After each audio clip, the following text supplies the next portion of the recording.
तर ही दृश्य आपण बघतोय वरळी कोळीवाड्यातली आहेत। यावेळेस उपमुख्यमंत्री एकनाथ शिंदे हे सध्या वरळी कोळीवाड्यामध्ये आहेत। वरळी कोळीवाडा हा आदित्य ठाकरेंचा मतदारसंघ आणि याच मतदारसंघामध्ये आपण बघतोय आदित्य ठाकरे देखील सध्या कोळीवाड्यात पोहोचलेले आहेत। ही दोन दृश्य आपण बघतोय अतिशय महत्त्वाची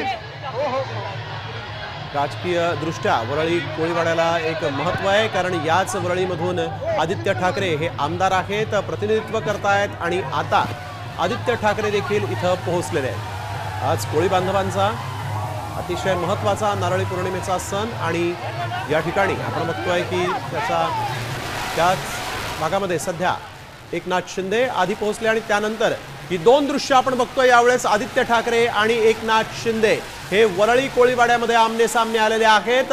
आदित्य ठाकरेंच्या मतदारसंघात एकनाथ शिंदे आल्यानंतर आता या कोळीवाड्यामध्ये आपण बघतोय राजकीय वातावरण तापलेलं आहे। ही दृश्य अतिशय महत्त्वाची आहेत आणि आपण बघतोय की कशा पद्धतीने आदित्य ठाकरे हे या ठिकाणी पोहोचलेत आणि त्याच ठिकाणी सध्या एकनाथ शिंदे देखील आहेत। एकनाथ शिंदे हे काही वेळापूर्वीच इथं आले होते आणि आता आदित्य ठाकरे देखील वरळी कोळीवाड्यामध्ये एकनाथ शिंदे आणि आदित्य ठाकरे आमने सामने आलेले आहेत। ही ताजी दृश्य, ही थेट दृश्य